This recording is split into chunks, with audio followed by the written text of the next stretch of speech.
ngasi je mayam Emoinu numinina khoi Taiwan je Emoinu gi nga leiba satken tawri ko ado nga se akhoi gi aswaide moi gi fresh ngai gon ba haibadi ahing boin yon ba su layen ha ama adu hana yawri am ge da yawma phare yawm drang pisum dong chatoine ado mayam yengrasi Emoinu gi nga laitharosi ado mayam aham da happy Emoinu khoi Taiwan ni to anda hairo na nang jo happy Emoinu to all happy Emoinu to mayam adu de khoi chacharage horen phangagadi mayam ma namjarake dum makha makha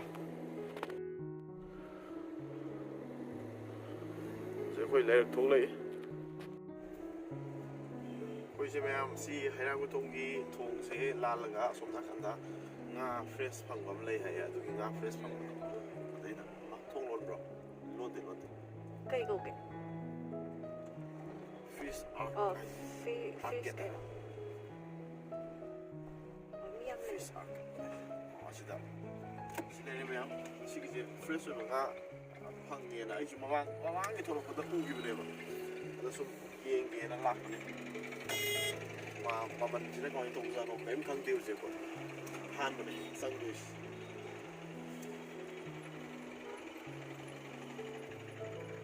kui de sing bottle de shi de yao ne ha sing wang de shi sai tham nga sila ni mayam nga si kai nga mo si bo abdi yeng ne kita kilo to kya oil no ha adna te kya sari no samri kun kilo da so ku chok ki ji de 진짜 왜?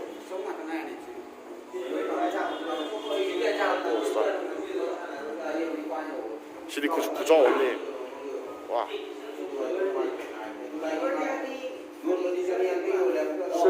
실버는 क्या side kilo था? सोगुम. 아, 왜? हाँ अभी की बखार से क्या हुआ है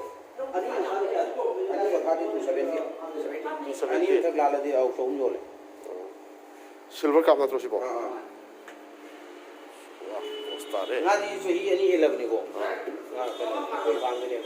चीना का ही सिल्वर का सिल्वर का कोई लाई जाए रो Maru dia weba. Nasi wena lagi ngani na. Tang be wan. Ma hobi tu itu ngade. Memang balik si wena kade ro. Si wena kilo lagi.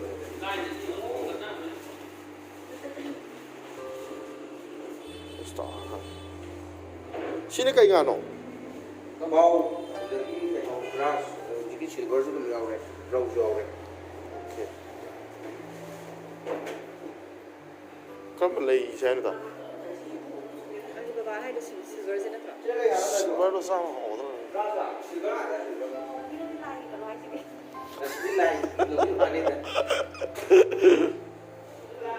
Hãy subscribe cho kênh Ghiền Mì Gõ để không bỏ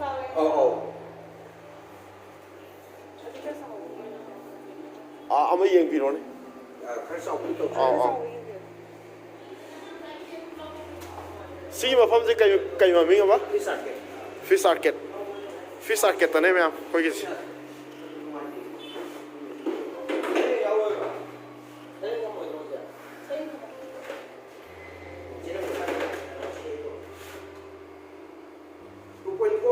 यार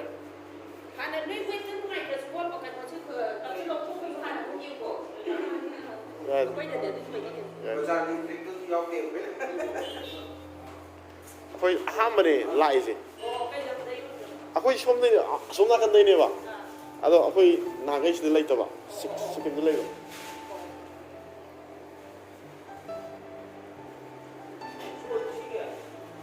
बा ले रे 2.5 silver cup ahing ba ngasi yo ini kya ne ba sani ga ngasi yo ini the 300 dollar 300 kilo ani ma thakse okay ani makana 270 260 to 85 adoi tadi kya tara ani ga gram kya ne ba ani ga gram chamre ani ga gram sambre satruka satre tekur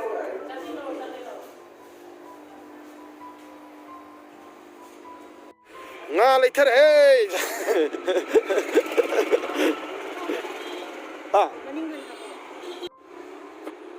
fish market sidai ne myam sigi herang thonggi thong leibese thong sigi hek lanthораga sida lai nga hingwa te yole mois sing da lai gi ge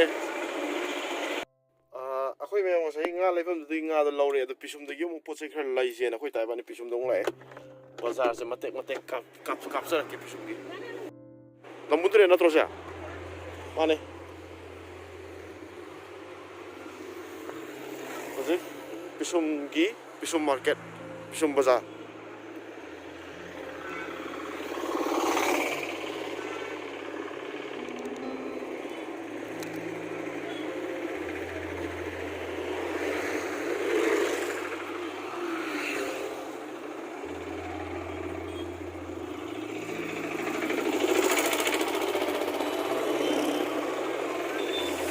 Plastik yang jual sobda.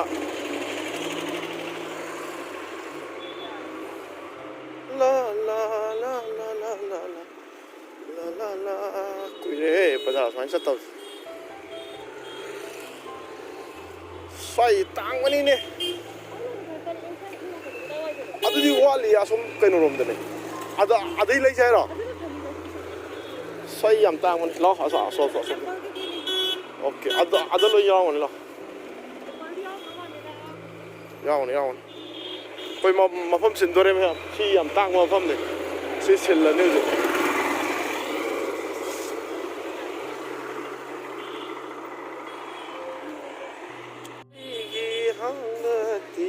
Sana biam yole.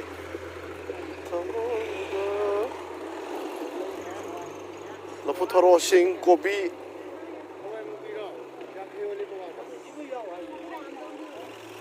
Kya बोले है ना?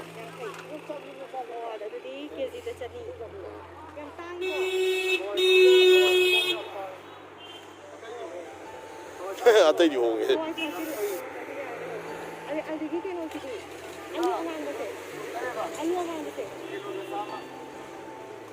Ngasi kita tang, kita tu slide tang tak? Tang ini, ada sama tahu ibu kosia, sama tu orang mesti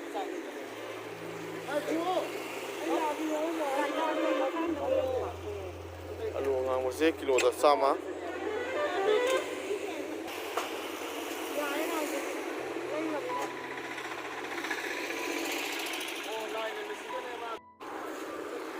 Kau tak ada tu.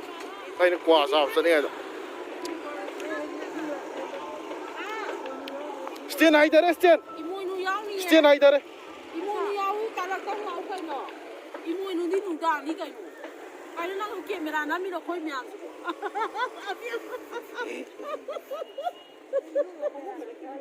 Nai mau kamera nak. Nah, buat. Ayo nak huna. Dah nak lalu ini sudah sama. Jadi gambar kuat bini. Ai di khang dia. Ada Emoinu ngah tu ahing mana? Ahing mana kau jose. Yoga pula kau. Oh, ai dia. Hai lo asih pada hai yo. Asih pada. Sini kau ngah no? Last day. Grass cup. Sini kilo tu kya? Sani marfu. Wait je. Ini ni lepas apa ni? Silver sini kya? Silver lah kalau kita nak kau ni lagi. Ai laure. Astan ni. Ada hai je dan jauh tu. Ai bijam halal benda ngasih je. Tangan lah pergi. Selalu gigi.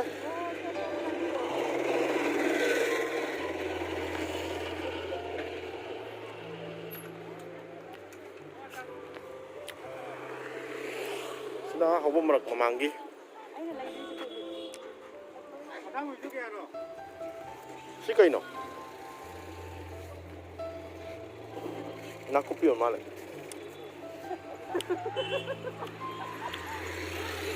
Luar ba.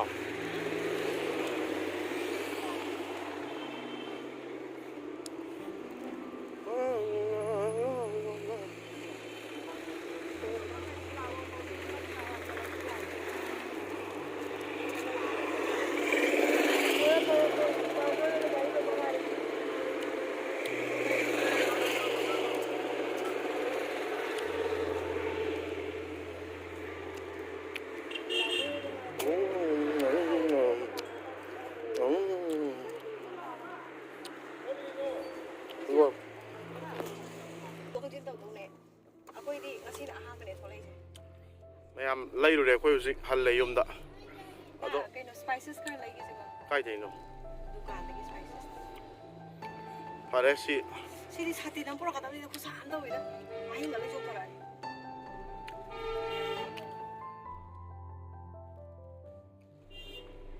ꯆꯥꯛꯒꯁꯦ ꯁꯤꯗꯣꯔꯦ ꯈꯨꯠꯁꯥꯁꯦ ꯂꯣꯏꯔꯦ ꯆꯥꯛ ꯂꯥꯝꯃꯦ ꯌꯥꯗ꯭ꯔꯦ ꯃꯌꯥꯝ ꯁꯤꯅꯤ ꯉꯁꯤꯒꯤ ꯑꯩꯈꯣꯏꯒꯤ ꯏꯃꯣꯏꯅꯨ ꯏꯃꯥ ꯏꯔꯥꯠꯄ ꯅꯨꯃꯤꯠꯀꯤ ꯑꯩꯈꯣꯏꯒꯤ ꯁꯣꯞꯄꯤꯡꯁꯦ ꯑꯩꯈꯣꯏ ꯉꯁꯤꯒꯤ ꯁꯣꯞꯄꯤꯡꯁꯦ ꯁꯤꯗ ꯂꯣꯏꯖꯔꯒꯦ ꯑꯗꯨꯒ ꯍꯧꯖꯤꯛ ꯌꯨꯝ ꯆꯪꯉꯒꯦ ꯏꯕꯥꯅꯤ ꯑꯗꯨꯒ ꯁꯤ ꯃꯌꯥꯝꯁꯦ ꯁꯦꯝꯗꯅ ꯈꯣꯠꯇꯅ ꯊꯣꯡꯉꯒ ꯀꯩꯅꯣ ꯇꯧꯕꯒꯤ ꯚꯤꯗꯤꯑꯣꯗꯨꯁꯨ ꯑꯃꯨꯛ ꯍꯥꯞꯆꯔꯛꯀꯦ ꯃꯌꯥꯝ ꯍꯧꯖꯤꯛ ꯌꯨꯝꯗ ꯆꯪꯉꯁꯤ ꯃꯌꯥꯝ ꯍꯟꯖꯔꯛꯑꯦ ꯑꯩꯈꯣꯏ ꯍꯧꯖꯤꯛ ꯌꯨꯝ ꯌꯧꯔꯛꯑꯦ ꯑꯩꯈꯣꯏ ꯇꯥꯅ ꯒꯦꯠ ꯂꯣꯟꯁꯤꯜꯂꯤ ꯁꯣꯝꯗ ꯑꯩꯈꯣꯏꯒꯤ ꯁꯪꯒꯤꯇꯥꯒ ꯑꯒꯨꯕꯤꯒ ꯂꯩꯌꯦ ꯁꯤꯗ ꯑꯩꯈꯣꯏꯒꯤ ꯋꯤꯟꯁꯇꯔꯁꯨ ꯁꯤ ꯂꯩꯔꯦꯗ ꯋꯤꯟꯁꯇꯔ ꯍꯥꯏ ꯆꯥ ꯅꯪ ꯀꯩꯗꯧꯔꯤꯅꯣ ꯁꯥꯟꯅꯩꯔꯣ ꯆꯥ ꯁꯥꯟꯅꯩꯔꯣ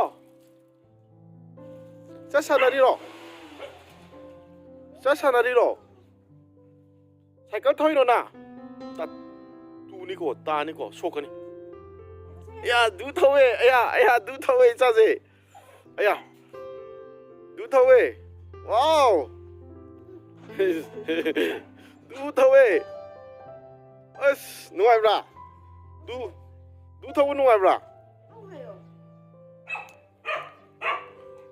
두 야드람 두기니고 누아이브라 자 야니 ꯑꯩꯈꯣꯏ ꯇꯥꯅ ꯍꯧꯖꯤꯛ ꯂꯥꯏ ꯀꯠꯅꯕ ꯍꯣꯔꯦꯟꯒꯤ ꯀꯣꯕꯤ ꯍꯦꯛꯀꯗꯣꯔꯦ ꯃꯥꯅ ꯆꯥꯏꯅꯥꯒꯤ ꯇꯥꯏꯞꯇ ꯍꯦꯛꯀꯅꯤ ꯑꯝꯇ ꯂꯩꯈꯥꯡꯁꯦ ꯄꯥꯏꯔꯒ ꯄꯦꯛ ꯀꯥꯏꯅ ꯑꯝꯇ ꯌꯥꯕ꯭ꯔꯣ ꯁꯦ ꯍꯧꯖꯤꯛ ꯃꯌꯥꯝ ꯑꯩꯈꯣꯏ ꯇꯥꯅ ꯍꯧꯖꯤꯛ ꯆꯥꯏꯅꯥꯒꯤ ꯁ꯭ꯇꯥꯏꯜ ꯂꯩꯌꯣ ꯐꯠꯂꯥꯎ ꯂꯩꯌꯣ ꯌꯥꯅꯤꯃꯤ ꯁꯠꯂꯥꯎ ꯂꯩꯌꯣ ꯄꯥꯏꯔꯒ ꯂꯩꯌꯣ ꯍꯣꯏꯅꯦ ꯕꯦꯛ ꯂꯥꯎ ꯂꯩꯌꯨꯅꯦ ꯌꯥꯔꯦ ꯐꯨꯒꯠꯇꯣꯏꯅꯤ ꯀꯩꯅꯣ ꯀꯩꯗꯧꯗꯣꯏꯅꯣ ꯑꯣ ꯑꯗꯨ ꯑꯣꯏꯇꯥꯔꯗꯤ ꯀꯛꯑꯣ ꯆꯥꯏꯅꯥꯒꯤ ꯇꯥꯏꯞꯇ ꯐꯨꯛꯄ ꯌꯥꯔꯔꯣꯏ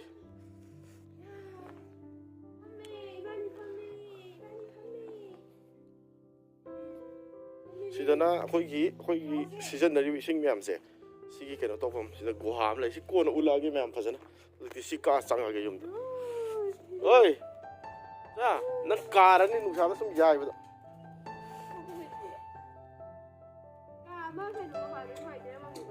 ꯌꯥꯝ ꯐꯔꯦ ꯊꯦꯡꯛ ꯌꯨ ꯃꯌꯥꯝ ꯁꯤ ꯂꯩꯔꯦ ꯀꯣꯕꯤ ꯑꯝꯇ ꯎꯠꯂꯧꯗꯅ ꯂꯩꯔꯦ ꯃꯌꯥꯝ ꯑꯩꯈꯣꯏꯒꯤ ꯀꯣꯕꯤ ꯍꯣꯔꯦꯟꯒꯤ ꯂꯥꯏ ꯀꯠꯅꯕ ꯀꯣꯕꯤ 2 ꯁꯨꯔꯦ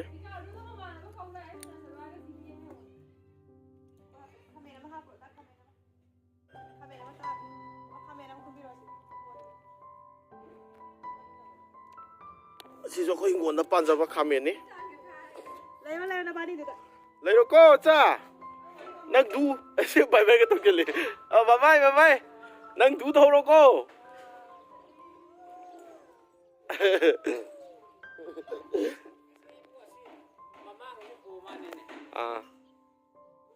ꯃꯌꯥꯝ ꯉꯁꯥꯏ ꯂꯩꯔꯛꯄ ꯄꯣꯠ ꯆꯩ ꯃꯌꯥꯝꯗꯣ ꯂꯧꯊꯣꯛꯑꯒꯦ ꯌꯨꯝꯗ ꯆꯪꯅꯕ ꯑꯗꯨꯒ ꯀꯥꯏ ꯊꯝꯃꯦ ꯃꯅꯤꯡꯗ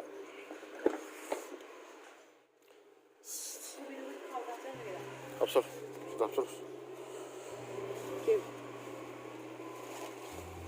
ꯑꯗꯨꯒ ꯁ꯭ꯄꯥꯏꯁꯦꯁ ꯃꯌꯥꯝ ꯉꯥꯁꯦ ꯍꯤꯡꯉꯤ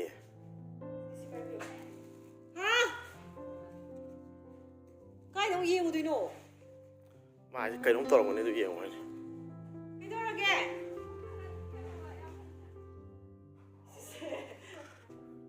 ꯌꯥꯝ ꯍꯩꯌꯦ ꯆꯥꯁꯦ ꯌꯥꯝ ꯍꯩꯌꯦ ꯆꯞꯀꯅꯤꯀꯣ ꯃꯈꯣꯡꯗꯣ ꯑꯗꯨꯝ ꯑꯁꯣꯝ ꯅꯥꯀꯟꯒꯤ ꯀꯩꯗꯣ ꯂꯩꯔꯣ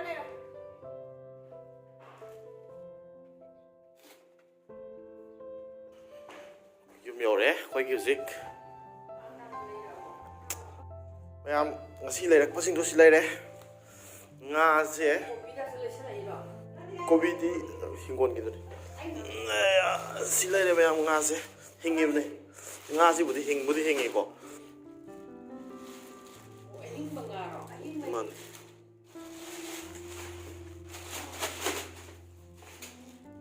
lere mayam